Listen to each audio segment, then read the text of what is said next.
2026 টি-20 বিশ্বকাপে সুপার 8 পর্যন্ত গিয়ে থেমে গেছে ওয়েস্ট ইন্ডিজের যাত্রা, কিন্তু টুর্নামেন্ট শেষ হলেও এখনো দেশে ফিরতে পারেননি ক্যারিবীয় ক্রিকেটাররা। ইরান ইসরায়েল যুদ্ধের কারণে গত 4 দিন ধরে ভারতে অবস্থান করছেন সাই হোপ শিমরন হেটমায়াররা। এই পরিস্থিতিতে দেশের জন্য মন কাঁদছে দলের কোচ ড্যারেন স্যামিরও। বৃহস্পতিবার সকালে সামাজিক যোগাযোগ মাধ্যমে নিজের হতাশার কথা জানিয়েছেন ওয়েস্ট ইন্ডিজ এই কোচ।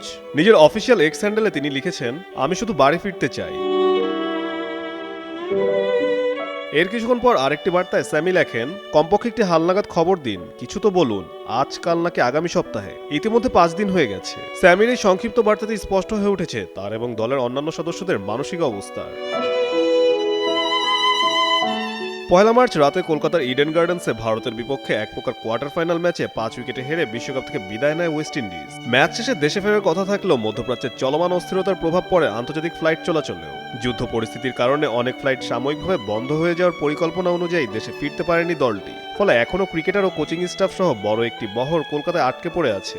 এর আগে ওয়েস্ট ইন্ডিজ ক্রিকেট বোর্ড এক বিবৃতিতে জানিয়েছিল, আপাতত দেশে ফেরা হচ্ছে না বিশ্বকাপ দলের। কারণ হিসেবে তারা উল্লেখ করে আন্তর্জাতিক আকাশসীমা বিধিনিষেধের কথা। তবে দ্রুতই দলকে দেশে ফেরানোর জন্য কাজ করার কথাও জানায় তারা। কিন্তু 4 দিন কেটে গেলেও এখন পর্যন্ত কোনো সমাধান হয়নি।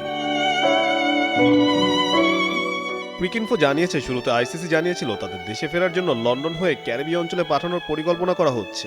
এজন্য একটি চার্টার্ড ফ্লাইটের ব্যবস্থা করার চেষ্টাও চলছিল। কাজী সাকলেন আহমেদ, যুগান্তর স্পোর্টস।